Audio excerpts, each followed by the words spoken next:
when we come to the end Yeah, you of the can sit day, there. write that down so you remember it. A question about other kind of metal and contaminant loadings added to the soil product. Right, which Okay. determine how much you mix in the ratio. Right. So, where did Chuck go? He left. I Maybe mean, went to, maybe went to get a coffee or something. Okay, maybe I'm right coffee. here. He went to, oh, he's Oh, right Chuck. there. Yes. Chuck. Discuss heavy metal loading. Make sure Heavy metal Leslie loading. asks you a Yes, question. I heard you when you were talking, and Before you brought, you leave. you mentioned Maryland and the soil standard mixing the compost or nutrients in the sediment erosion control plans or something like that, which is under a different program. But what I have noticed, even from review of a lot of the compost analysis, a lot of products, that you cannot apply it in high percentages in loading because of the heavy metals. Nutrients is not a factor as much as the heavy metals. Which heavy metal? In general, Let's talk a little after. I mean, that's okay. very specific. Let's catch up after. I'm not going anywhere. but Or we'll wrap before it up. the Okay, end of after comments. we get done then. Yeah. Okay. Thank you. So, an agrologist from Canada, we would have agronomists here, I guess. Is that true? Same difference. Okay, that's good. An interesting topic that I covered in one of my recent blogs had to do with the concern that is coming out of the international research on phosphorus mobility in our environment with the inconsistency of no-till practices with the risk that phosphorus gets into the water, system, surface waters, and the importance of finding ways of subsurface placement of fertilizer. So part of the conversation we're hearing today is how we can manage biosolids with some of these options available to us. So have Mike Doherty from Listec. Thank you, Mike. All right, so I'll talk a little bit about our company, our process and product overview, a little bit about our best management practices, our product marketing strategy, and I'll touch a little bit at the end about the Maryland regulations and ways to manage that within the biosolids industry. So our company, we're a biosolids and organics management company. We're developed at the University of Waterloo in Ontario, Canada in the year 2000. And the Listec system is a thermal alkali hydrolysis process. That we also, with that process, we produce a Class A EQ product. So the process itself is thermal hydrolysis or thermal alkali hydrolysis. We use temperature, alkali adjustment, and high-speed shearing. Heat, it's about 170 degrees Fahrenheit. We use alkali addition. We increase the pH to about 9.5. Although, depending on the regulations in the states, we can adjust that. So we can go all the way up to 12, depending on what the regulations dictate. In Canada, we produce a fertilizer. In order to meet that fertilizer label, we need to add potassium. So get to 2% potassium on a dry weight basis. As most of you know, biosolids have virtually no potassium, so we add potassium hydroxide in Canada to both increase the pH, but also add potassium to the product. In the States and some of our larger facilities in Canada, we're adding lime as a cheaper source of alkali. The third part of the process is high-speed shearing. Basically, it's a large food-grade blade spinning at the bottom of the reactor, spinning at about 1,000 RPM. That's causing cell lysis. So it's the three things together. It's the temperature, the pH adjustment, and the high-speed shearing that is the Listec process, and that allows us to produce a Class AEQ product. I'm going to touch very much on how our product can be sent back to digesters to increase the efficiency. I'm not going to touch much on that. If you do want more information on that, we have some information at the back. I'm going to speak mainly about our product and how we manage that. So there's two main types of Listec processes or Listec deployments. One is on-site processing. So in Canada, we have four operating deployments: Elora, Guelph, St. Mary's, North Battleford. Those are deployments that are right in the wastewater treatment plant. It's a very small footprint, so we can retrofit into an existing plant or build it into a new plant. We also have two more under construction currently in Canada, and another deployment in St. Cloud, Minnesota, that's being designed currently. Those three new plants will be up and running in 2018. A second type of a Listec facility is a regional facility. So that's where we build off-site. We bring materials in from several locations, process it on-site, produce a product, market it, sell it, distribute it. A little bit about the product. It's a homogeneous liquid, high solids product. It's about 15% solids. We're working on ways to get it to higher solids content. We have successfully got to 17% in certain situations. It has a viscosity about 5,000 centipoi. That's just a measure of how well it'll flow. So because it has that relatively low viscosity at that relatively high solids content for a liquid, is fully pumpable. It's something our pumps can handle. It's also something that the application equipment in the field can handle. In Canada, it's a registered fertilizer with the Canadian Food Inspection Agency. That means it's not regarded as a biosolid at all. It's regulated under the Fertilizer Act, and we sell it as a fertilizer. In the States, it's a Class AEQ biosolid. Another interesting thing about the product, it has long-term storage stability, so it's not going to settle out over time. This is just a letter from Lauren Fondale in the US EPA Region 9, verifying that we do meet option 2 for VAR reduction. So that allows us to get our Class AEQ verification. Part of our process is pathogen kill. So whenever we monitor for pathogens, we use fecal coliform, E. coli, Salmonella as indicator pathogens. They either come back as non-detect or 0. This is just a cell sheet that we provide to any interested parties, including farmers. That's the top portion. The reason I'm showing you this is just a level of detail that we're trying to provide to anyone who's interested, including the farmers. So we show organic matter content, total organic carbon, the nutrient content on a dry weight basis, also the regulated metals. That's a common question, as most of you know, that we receive, so we just want to be upfront about what exactly is in it. We also analyze for micronutrients, so we are selling it. So we want to promote the idea of the benefits, and micronutrients are certainly one thing that the farmer is interested in. So things like calcium, sulfur, zinc, copper, and we don't put it at a milligram per kilogram. We put it in pounds. How many pounds per 1,000 gallons are they going to get? We're putting it in terms that they can understand. We also provide total nitrogen, total NP and K, also the available nitrogen, available phosphorus, and available potassium that the farmer can count on, again, on pounds per 1,000 gallons. Something that they can grasp and understand. So I think in our industry we talk a lot about how we're being safe, and it's a safe product, and we're not exceeding any levels and things like that, and that's very important. I really believe that we don't talk enough about the benefits. I think the benefits is something that we should focus on more and more as we move forward. We still need to make sure it's safe and within regulations, that's true, but talking about the benefits is important. Also talking about it on a societal level. So the circular economy, people understand the concept of recycling metals, plastics, paper. They also are beginning to understand more and more the importance of recycling organics, separating them so they can go to anaerobic digestion or composting or other things like that. Biosolids are the same thing. The more we talk about it to the public, why it's a benefit to the society, the more acceptance we're going to get. Another reason, obvious, nutrients, macro and micronutrients. Also resource recovery. So phosphorus is not a renewable resource. I think it's important to reuse the phosphorus in biosolids and manure and other organics as well. Also nitrogen. The Haber-Bosch process is very energy intensive. The more we can reuse these materials in biosolids, manure and other organics, the better from a footprint standpoint. Also carbon sequestration. Biosolids is an excellent source of organic carbon. Also by using it on the land, you're improving vegetative growth both above ground and below ground. So that's a benefit from a carbon sequestration standpoint.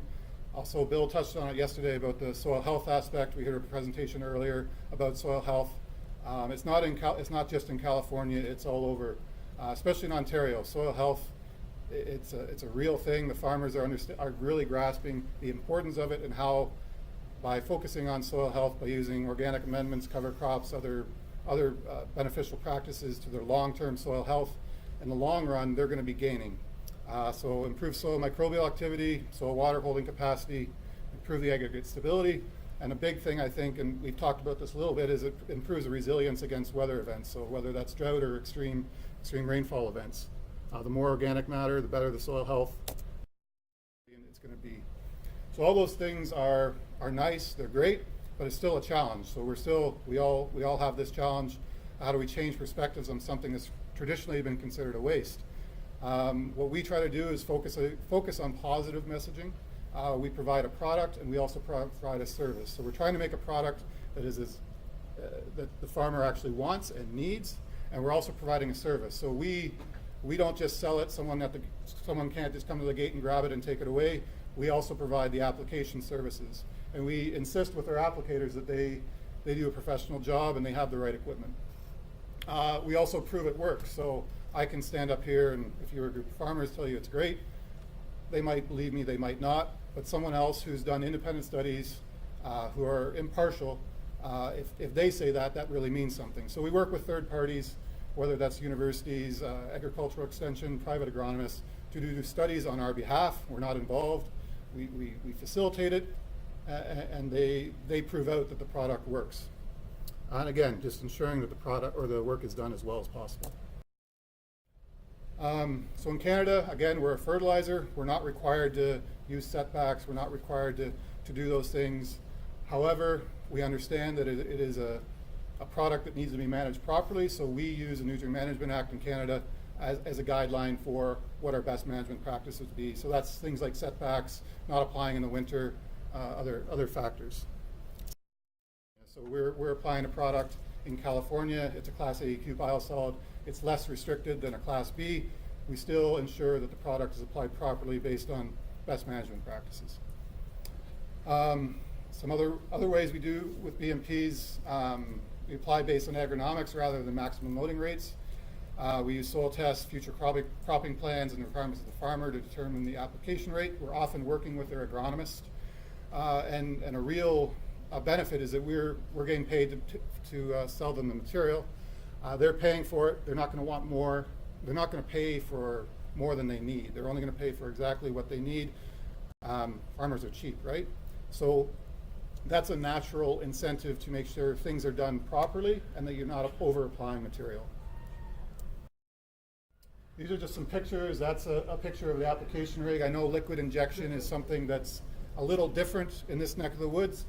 Basically, it's just higher end liquid manure injection equipment. Basically, a furrow is cut into the ground, materials injected into that furrow, and then there's closers coming over top.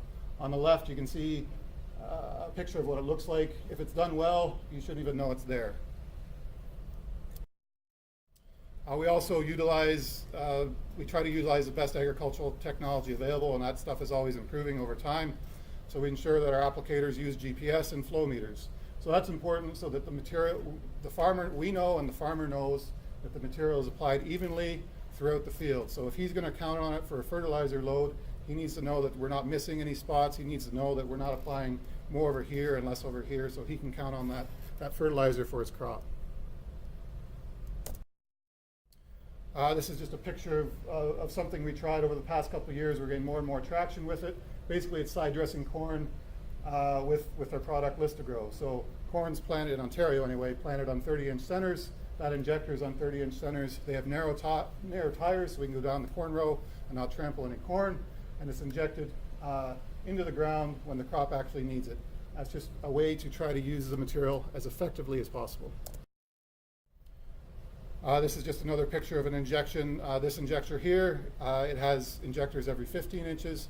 You can also raise every other, meaning it's on 30 inches, and that's a fall application in preparation for corn. So that's all on GPS. The applicator can then give the farmer that information.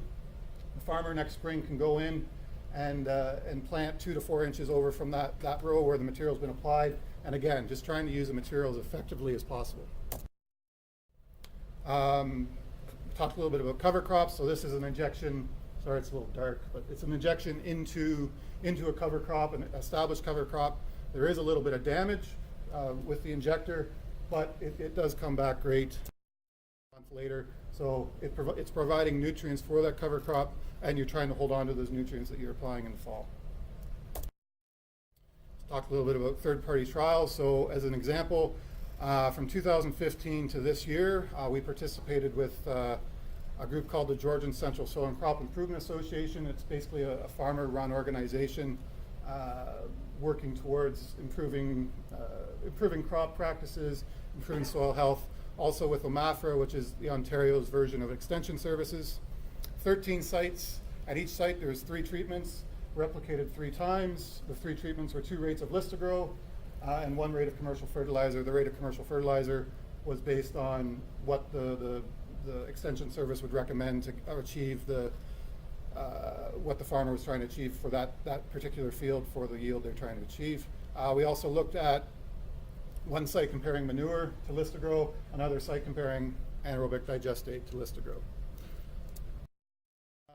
The results in that first year, we achieved 16 bushels per acre more with Listagrow versus commercial fertilizer on average.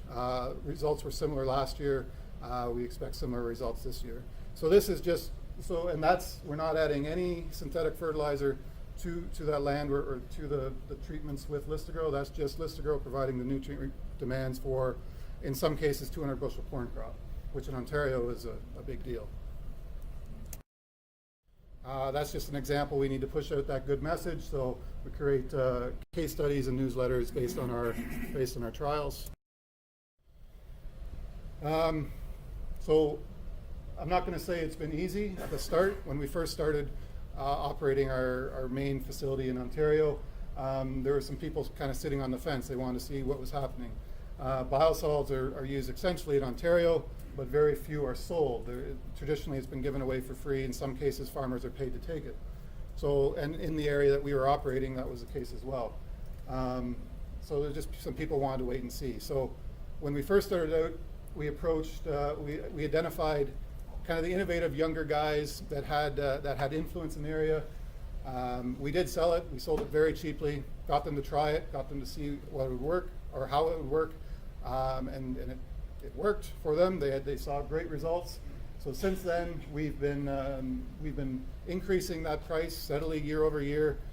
We can gain more and more demand as the word gets out about what the product is doing, both for crops in that year of application, also for future crops. And our customer lists in Ontario and California are growing. So we're sold out year over year. Just to give you some reference, we're probably applying to 8,000 acres in Ontario. We're going to apply to about 2,000 acres, 2,000 to 3,000 acres in California this year. So in 2014, despite our low price, we made about, and I'm not saying like it still costs us more to move the material than what we're getting back, but this does allow us to reduce our costs. So in 2014, about $300,000. We're projecting in 2017, from fertilizer sales, we're going to make about $1 million. It's costing us roughly 1.5. So and we're reducing that delta all the time. The goal obviously is to break even and eventually make some money there. Now we're well aware that a liquid program won't work everywhere. There's certain restrictions some places due to population density, due to ground conditions, things like that. So we are working towards alternative products. We're focusing on things like golf and turf, horticultural applications, containers. We got studies going on in Ontario, BC, and California right now. That lower picture is some work we did last fall in Fairfield, California, which is where our large regional facility is in California. Basically, we're mixing Listagrow with different woody materials to try to come up with different kinds of products that could be relevant down there. That's just a picture of a horticultural study we're doing in BC. When I say BC, British Columbia. Something else we've been working on. Someone talked about it yesterday. The dewaterability of thermally hydrolyzed biosolids. So we did a trial this spring in Fairfield, California, where we proved we could dewater the material down to 33%. We think there's some room to improve that number, to get it to a higher solids concentration.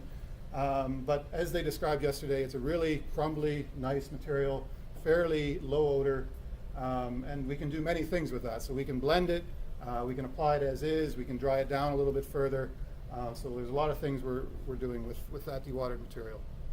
And that allows us to get into areas where maybe the liquid program wouldn't be appropriate.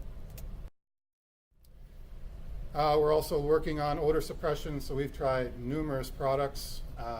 None of them have worked, except for a couple. There are a couple products that we've tried that have been successfully suppressing the odor, and we're going to be improving and enlarging those projects over time over the next few months. Also, we're looking at the idea of adding nutrients. So we're already adding potassium in Canada. We basically have a large mixing tank. It's not that complicated to add it. Obviously, you're adding a cost, but the logistics of adding nutrients to the product isn't that complicated. So in terms of Maryland and what we're talking about, phosphorus regulations and things like that, by adding, if you're adding nitrogen, you could correct that ratio and produce a product that will have a better nitrogen to phosphorus ratio. And in theory, that'll allow you to reduce your phosphorus loading while also meeting the crop demands for nitrogen.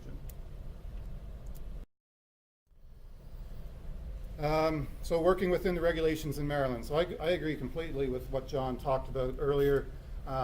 He's absolutely right, and I think the industry as a whole needs to work on those things. It's not just Maryland. It's going to be in Ontario too. It's going to be in other areas. So absolutely. What we're trying to do though is approach it as a problem, and how can we work within those regulations and make it work. So as discussed earlier, by increasing the nitrogen or correcting the nitrogen to phosphorus ratio, in theory, you can make a marketable material that will provide both the P and N requirements to the crop and still be within those regulations. We did look at the Maryland regulations and how that would fit. Basically, for some crops, actually, sorry, let me back up a little bit. If you're injecting, there's a little bit of a reduction in those calculations. Also, by using the flow meters and things, sorry. With the liquid injection, we are able to reduce the management tool number slightly, but basically none of those things are really going to matter. It's going to depend on the county, the soil type, and the soil phosphorus load. So if it's below, if the fertilizer or the fertility index is below 150, nothing changes. You apply based on fertility recommendations from the University of Maryland. Fine, I think we can operate within those restrictions. When fertility index is between 150 and 500, you need to use the management tool through that. But again, we have one operating facility in the U.S. in Fairfield, California. It's a merchant facility. We bring in material from several locations. We're building another one in Minnesota, and we are attempting to have a bigger presence in the States. So.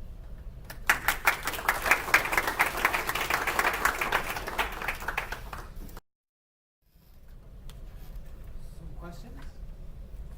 Yeah, we have a few moments. Oh, you're back there.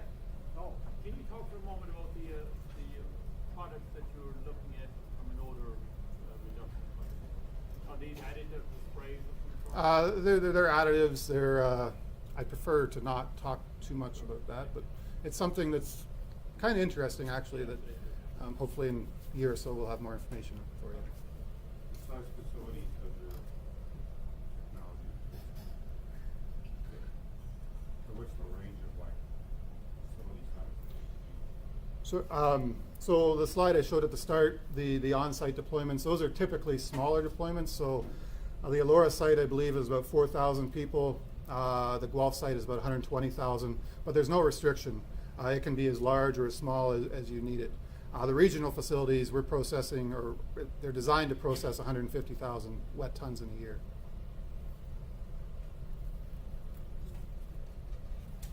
So if you're generating about $1 million in revenue, but it's costing you 1.5, what's the 1.5? So it's costing us that much to basically contract it out for them to apply the material. Including transport? Including transport, application, staking, all that stuff. Okay, well, thank you.